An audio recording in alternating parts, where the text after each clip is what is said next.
Okay, so welcome back to my channel. So I'm just going to keep on moving to the next episode. So episode 2, The Pupil. It is the shortest episode in the season at 45 minutes, where the majority of the episodes are between maybe 55 and 60 minutes. So that should be, hopefully it should be relatively quick to view and recap. But before I move on to episode 2, I'm going to do a brief recap of episode 1. So some of the key things that we learned in episode 1: Henry Wingrave is a jerk, or at this point he appears to be a jerk for no apparent reason. Okay. Dani has just been hired to be his niece and nephew's new nanny, but she appears to come with a few ghosts of her own. Owen is the cook at Bly Manor and part-time chauffeur who the kids seem to adore, especially Flora. Hannah is the housekeeper who once again seems to, care very deeply for the kids, and it seems like the entire staff really seems to have an affinity for Flora and Miles Wingrave, which are Henry's niece and nephew. And we come to the children, Flora and Miles. Like, are they, just a victim of bad luck and circumstance, or are they diabolical killers? We have not seen enough to draw a conclusion. I mean, in the last episode, they did lock Dani in the closet for, at this point, reasons unknown. I suspect it was to protect her from something, but I mean, I don't know. It didn't seem to be something that was malicious, but you never know with these shows. So I'm going to move on to recapping and reviewing episode 2, The Pupil. And if you are interested in hearing what I have to say, stay tuned. So this episode opens with Hannah mopping up the muddy footprints that we saw in the last episode.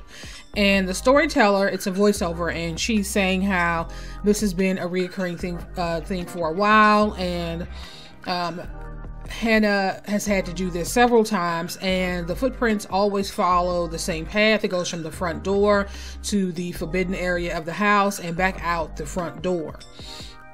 And so while Hannah is mopping up the hallway, Dani has Flora and Miles together. I believe they're in Flora's room, and she's questioning them about what happened the previous night as far as them locking her in the closet. And initially they didn't say anything, and then Miles chimes in, and of course he's not taking responsibility for anything, and it wasn't our fault, and we lost the key, and it just happened. And she says to them that I forgive you, and but I don't believe you. And Flora almost seemed like she wanted to say something, so she walks over to the dresser and she pulls the creepy doll from under the dresser, and no sooner than she could turn around, Miles grabs the doll from her, darts out of the room, runs down the hallway past Hannah to the laundry chute, and throws it down the laundry chute. So at this point, Hannah, Dani, and Flora, they're kind of descending and looking at him, and then he turns around, with this panic look on his face. And as a punishment, Dani took the mop from Hannah and she gave it to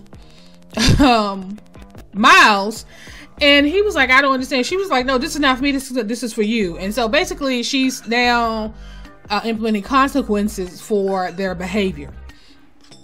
And so she turns to Hannah and she's like, if you don't have a problem with it. And she was like, oh no, I'm fine with it. I've had to do this so many times.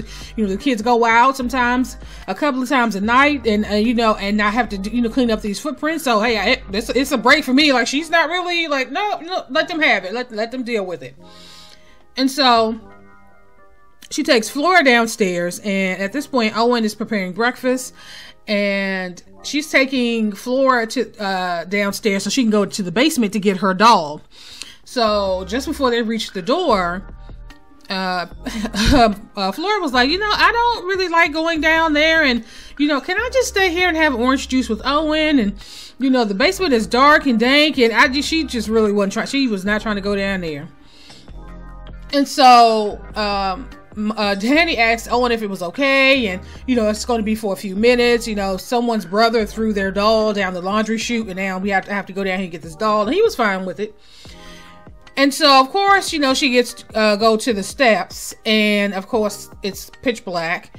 Of course, the switch by the door does not work to turn the lights on, and so she now has to walk down into this dark basement. So you can, it appears down there, you can see there's some light coming in from outside, but not much. So as she's starting down the stairs, it flashes to Owen and Flora, and he's getting her a glass of orange juice. And he's saying, you know, brothers can be a pain in the butt sometimes, right? And she said, well, yeah, but he's really not. He's really not a bad guy. And so they flash to Dani, and of course she finds the creepy overhead light with that little string that she have to pull or turn the light on. And you see she's kind of looking around, and I mean, it's a basement, so obviously it's dark and it's creepy, and then she looks over by the laundry chute. I keep saying trash chute, the laundry chute, and this damn doll is standing straight up, just standing there, just waiting, standing and waiting. And she walks over to the doll and picks the doll up, and as she turns to walk away, you see there's a ton of dolls in that corner just past her. And of course, as she exits the basement, one of the dolls start moving. So but at this point she didn't see that, so she, you know, goes back up, and now she's talking to her and Flora going back upstairs to her room, and she hands her the doll, and you know, they talk a little bit, and so they reach the top of the stairs, and she doesn't see Miles mopping up anymore. She just see the bucket and the mop, and so she sends Flora tell Flora to go ahead and get dressed for the day. And she went to look for Miles, and so she's calling him, and she's kind of going around and around the house. And then she goes to the classroom, and he's just standing there, just staring out the window. And then there's this flashback, and so we get into why Miles was basically asked to leave school in midterm, why he was asked to leave early. He came home early, and so it was shortly after, I think it was Christmas break. It was 6 months ago, and it was shortly after he had lost, you know, his parents, and he lost their nanny, Rebecca. And so he's, you know, he's reeling, and of course the school is understanding, and people are understanding that he's going through this. And so I forget, what was the man name? Father Heck, I should have wrote his name there. I cannot remember, but he was teaching the class. He told them to pull out their Bibles. And he starts talking about the story, I am not a religious person, about Luke and Mark and casting out legions into the pigs and the whole thing. And he was trying to make a point that, you know, it was three tales told by three different people, but there were some minor inconsistencies. And he was trying to say that, you know, even men are fallible, like they make mistakes, or they don't necessarily get everything right, but as far as the big things that happened in this tale, they did get right. It was just some minor inconsistencies, right? And so the whole story about casting out the legions into the pigs, and Miles started asking about did he have to have the man's permission to do that? And the father, he was like, okay, well, he was happy that he asked the question. He said, well, yeah, you know, the one thing that we do have is free will. And so, yes, I would think that he would need they would have needed his the man's permission. And so they talked a little bit. The class continued, and of course the bell rang, and it's now time for them to change classes. And the father held Miles back and just basically wanted to talk to him and to let him know that, you know, the school, you know, understands what's going on, and if he ever needs to talk, and that he's always there. And he actually gave him a letter that Flora sent him, And of course, Miles, he's not really all that gushy, emotional kind of, you know, guy. He's, you know, he's the kind of person that kind of worked through things on his own. And so, but he did tell him about a scripture. As he was leaving, he said, you know, the thing that helps me, this is the father talking to Miles, it was John 16:20 or something like that. And so, of course, the minute he got a chance, he went to read the scripture. And I think it was the gist of it was that even though people are gone, they're never really gone. They're always with us, and, you know, something to that effect. And so the next scene we see Miles, he's climbing a tree, and he continues to climb even after the bell is they're ringing the bell. The father's ringing the bell for the kids to go back into the school. And the father eventually, you know, gets to the point where he's looking up at the tree and he can see Miles, and there's another kid in the tree. Now, the other kid was trying to tell Miles to come down, but for some reason he could continue to follow Miles higher and higher. So eventually Miles got to the point where he jumped out of the tree.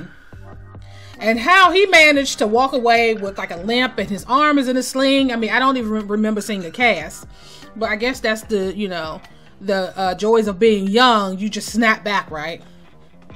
So he's walking through the dorm, and his bunkmate, who was also, I think that was the same kid, the other kid that was in the tree with him. Miles usually sleeps on the top bunk, but his bunkmate noted that because his arm is in the sling and he's injured, that he shouldn't be climbing up. So he switched beds with him. So he allowed Miles to sleep on the lower bunk. And then he started asking him, like, why did you jump? And so Miles, again, was in denial, like, I didn't jump, I fell. And so the kid was like, well, I saw you. And Miles was like, I fell. So he eventually just like, okay, well, you know, good night. They say their good nights. The next thing you know, father is sitting in his class. The kids come and you see the kids running down the hall. And one of the kids came to get him and he ran. Miles has this child, his arm is so tight around this boy's neck, and they're on the floor kind of rolling around. This kid could not get Miles off, get his arm from around his neck. This boy actually lost consciousness. Luckily, the father got there in time to pull Miles off this kid. He was able to revive him. It seemed like the kid was doing fine. He was physically doing fine, but mentally and emotionally, I was like, oh my God, that was hard. That was horrific to watch. And so the next scene is Miles and the father. They're sitting in the classroom, and the father's trying to explain to him like how much trouble he's in, and how, you know, they're trying to be understanding, and how, you know, he's trying to do what he can to kind of placate the child's parents, because, you know, they're gonna be out for blood. Like, he almost killed their kid, right? So he basically said that I told the powers that be that I will basically take charge of you, and, you know, I'm going to do what I can to help you. And so they talked for a while, and, you know, if you see in the photo, there's this bird in the cage, and he was like, you know, we all make mistakes and no one is innocent. And he made a reference to this bird, and he's like, you know, this bird is the only innocent creature here, and, you know, this whole thing. And Miles was like, you know, it's not fair. And he said, what's not fair? And he was talking about back to the story about them casting out legions into the pigs. He was like, the pigs didn't ask for that. So that, you know, gee, that wasn't fair that Jesus did that. And so the father was like, well, you know, you're right. It wasn't. And then he starts talking about his parents and how it's not fair that his parents, you know, were taken away from him. And, you know, he talked to him, and he was just trying to just listen and give him the best advice that he could. And I mean, it seemed like he was getting through as much as he could. I mean, obviously you're dealing with a kid who's in a lot of pain, and he's just he was just struggling. So next you see the father. He's I guess they did communion or whatever, and he's cleaning, you know, putting the stuff away, and then he hears a noise. Of course, he goes to investigate. He doesn't see anything. But as soon as his back is turned, you can see this figure run behind him, which is clearly Miles, because you can see the arm in a sling. And then as he turns around and comes out, he has this shocked look on his face, and then he goes to the altar, and then he sees the bird dead, but he looked like the neck was broken. So now Miles is in the office with there's other men, and they're basically saying that they're doing what they can, but you're not really showing any remorse. And you know, we're going to want an apology. And he sat there for a minute, and he was just being obnoxious, right? He just, even when the father tried to talk to him, it's like nothing was really getting through.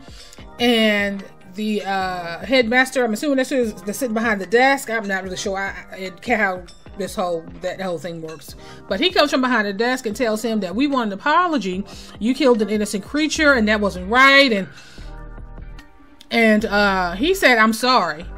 And they said, well, I think the father said, well, you know, thinking he saw, I guess he may have seen like a glimmer of hope for him. And then he was like, I'm sorry that I didn't do worse. I'm sorry I didn't cut the bird's head off. I'm sorry I didn't pull the insides out. And he did this whole mess, right?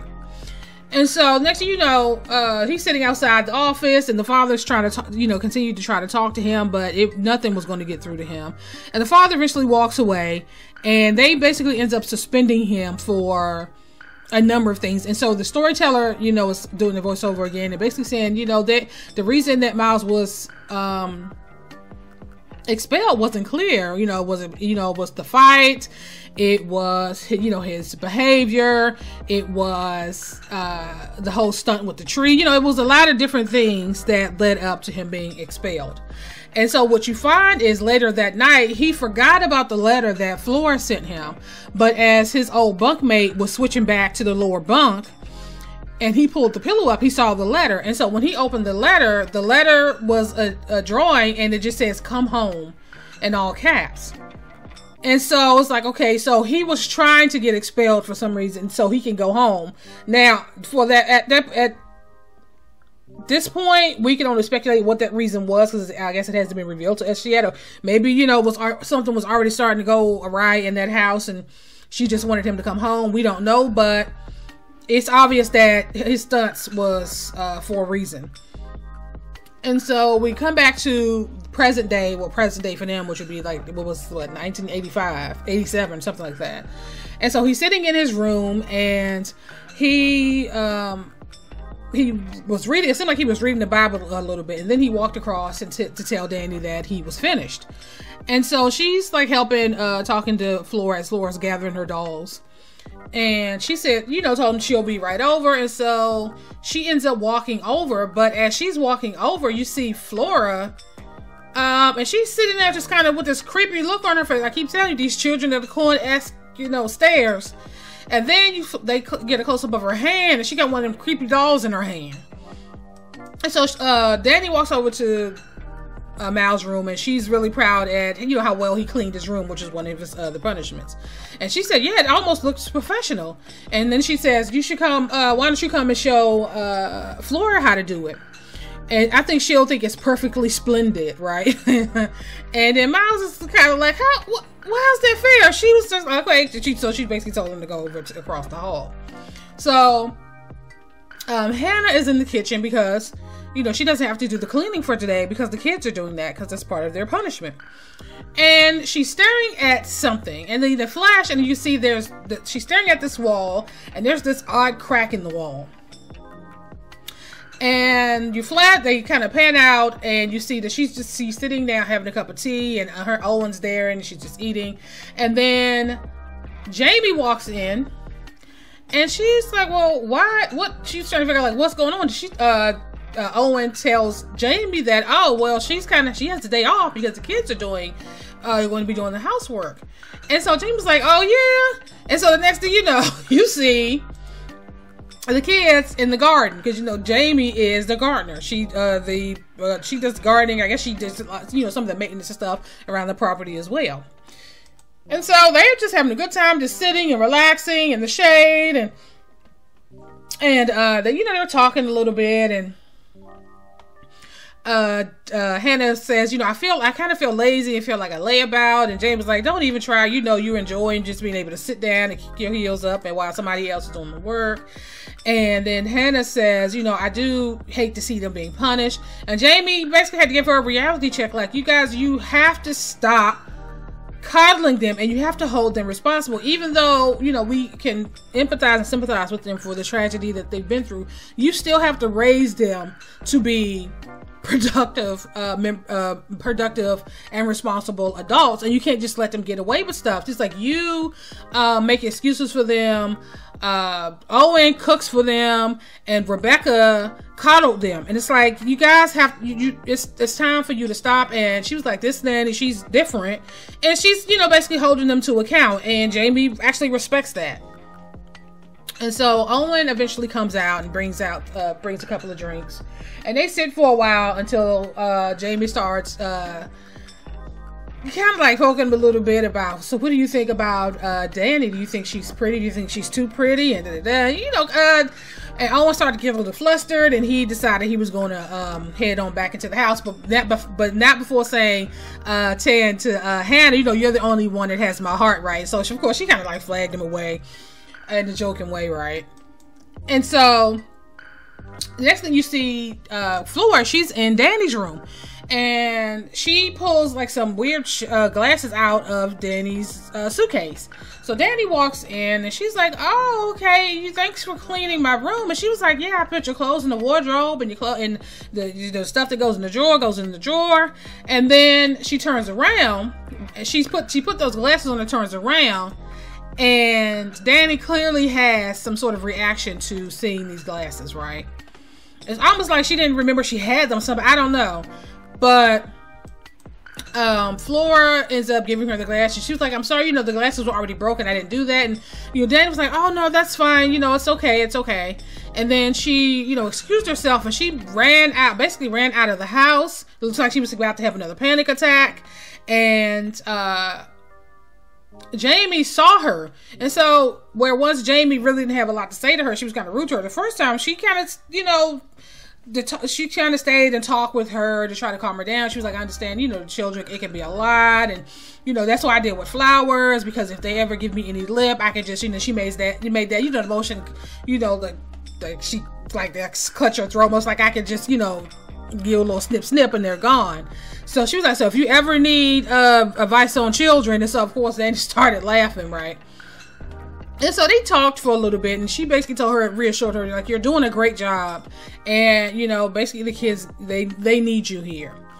And so so you see Dani, she's walking down the hall with the buckets. Now the one thing I forgot to mention is that crack that Hannah saw when they were she was sitting out for breakfast. She did mention it when they were sitting out washing them in the garden, and she asked Jamie if she would go and take a look at it. And so now you see Jamie coming down. She's coming with her, I guess, tools or whatever to try to patch up this crack. But the thing is, when she got to the wall, there's no crack. And she's kind of standing there kind of confused. Like, you know, she was, because, you know, Hannah was very specific about this crack and where it was located. And there's nothing. This wall is pristine. Like, it doesn't show any signs of damage whatsoever. And so while she's standing there, Miles walked by. She said, oh, she kind of called him and was like, okay, so where are you going? And he said he was going back out to the garden because there was a few more weeds that need to be pulled. And so she was like, oh, you're trying to earn early time off or something like that, you know, doing more work so that you know, get off punishment faster. And he kind of just looked at her and was like, well, you enjoy the rest of your afternoon, Jamie, darling. He was like very sarcastic, and she kind of looked at him like, and he went back, and he had this little smirk on his face, and he walked off, right? So next thing you see, Dan, she's in the bathroom, and she's washing her hands, and you know, she looked up in the mirror, and there was this flash of this entity, and she kind of just snatched the medicine cabinet open, and then she just stormed out of left the bathroom. So now they're preparing, I don't know if it's lunch or dinner, whatever. So Flora's helping Owen, and I guess that was the salt she was pouring in there, and he had to take the salt from her. And he said, you know, you can't do that. The police will pick you up for assault and battery or something like that, right? And so they're having a good laugh. And so Dani is standing at she's making the mashed potatoes. She's doing the mashed potatoes, and Miles come in and asked if he could talk to her in private.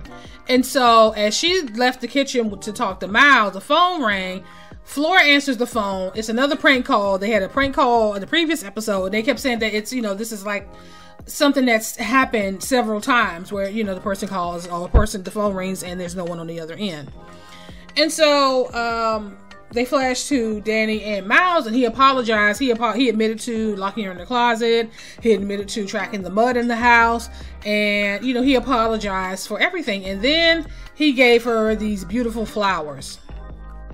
And then he kind of waved her to, you know, to come in close, and he tells her that, you know, he do this a lot of the times because to entertain and placate Flora.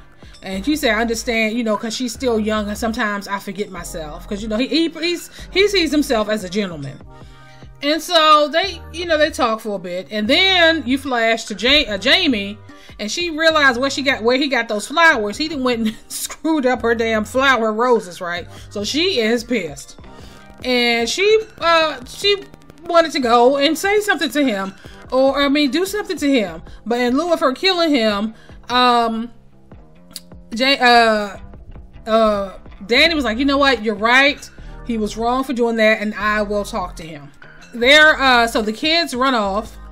So the kids are running to get ready for bed, and as they're going upstairs to go to bed, Hannah comes into the house, and Dani tells her, you know, I have a surprise for the kids, and I want to know if you wanted to participate. She was kind of off a little bit, Hannah, and she was like, well, no, you know, I just haven't been sleeping well, so I'm going to sit this out. Like, she really doesn't get that involved, as you would, you know, think. And I still have yet to see her eat a piece of food. Like, she drinks tea, but you really don't see her eat anything. And so she, you know, excused herself and she went on to her room. And so the kids are all dressed to get, you know, bathed and all that. And so Dani is doing the check, like she's checking their teeth and their hands, and, you know, just to make sure that they, you know, clean themselves properly. And then she tells them that she's going to they can play a game, any game that they want. And so Flora was like, well, are we going to be in bed by a certain time? Or, you know, because we can't be out our bed at nighttime. And, you know, and she looks over at the dresser and she sees the doll up under the dresser. And then she decides that she wants to play hide and seek. And so Miles agreed. And so they started, you know, Dani is the seeker. So so Miles and Flora run in their respective directions, and they start hide. So it looks like Flora went to the attic, and we never found out really where Miles went. But so now she's, you know, looking around the house, looking for the kids, and of course it's creepy. And then she hears a noise. She goes to investigate in the room, and then as you can see in the back of this particular photo, there's a figure of what clearly is a woman with dark hair. Okay, and so she walks off, obviously, before Dani could see her, and she's now following this noise. And so she hears this. As she's walking down the forbidden hall, she comes across this table, and she can see that there's a picture that's slightly uncovered. And when she pulls the cover completely off, you finally see it's a family photo of Miles, Flora, Henry, and Miles and Flora's parents. And so she, you know, I guess heard some noise. So she walks down the hall, and she ends up walking into that same room that she walked through to go out to the terrace to see where the guy was standing. And it's a music box on the floor. And they flash to Flora, and it seems like she's humming the same tune of the box. And then you hear this other sound like a woman humming behind her.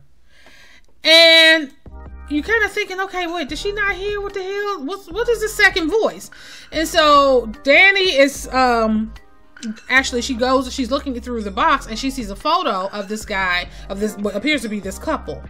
And then you flash again to the attic, and this second voice of this sounds like a woman is getting louder and louder and louder, almost drowning out Flora. And you're thinking to yourself, okay, well, what in the world? Why is she not scared? She not saying anything? And then she whips around and tells it to keep quiet. and it stopped. Okay, and then the flash, you get a quick flash of what exactly this is. I don't know if that's that doll. I don't know what that is, but she clearly wasn't afraid of it. And so, while Dani was still looking in the music box, Miles comes from out of nowhere and basically jumps on her back, puts his arms around her neck, and he tells her that, you know, he's got her, and now it's her time to find him. And she was like, well, no, I was supposed to be finding you. And she, you know, and the next thing you know, he's like tightening his grip around her neck, and then he runs off. So now she's pissed. She's like, okay, all the games stop right now. So she turns the light on. Now she's looking for the kids. She kind of goes into this room, and she can hear like wind blowing, like a window or something was open, and she pulls the curtain back, and there's nobody there. And then you see this figure appear. It's the same of the guy that she saw standing on the terrace that she waved to and then waved. She turns around. She sees the figure. The figure disappears. The figure disappears right in front of her. She grabs the poker, runs outside, and basically starts screaming about how she's gonna call the cops or whatever. She turns around. She sees Miles standing in the window, and you can hear him say that I don't feel too well, and he collapsed. She runs into the house. Hannah runs into the room to get him, and then Dani tells Hannah, I saw the guy again, the guy that I saw outside. And so Hannah runs to lock the doors. And it seemed like Miles was kind of coming to, and so she was holding Miles, and you can see Miles was staring at something, and then they flashed at what he was staring at, and it was the guy who was standing there. And that's how this episode ends. So I mean, it was a little better than the first episode, but it was still like really slow. And I wonder if this is going to be like the theme. It's going to start off slow, and then like the last 15 minutes is when things are going to start picking up and things are going to start happening. I don't know, but that's it. And I'm going to end this here, and I will talk to you guys later.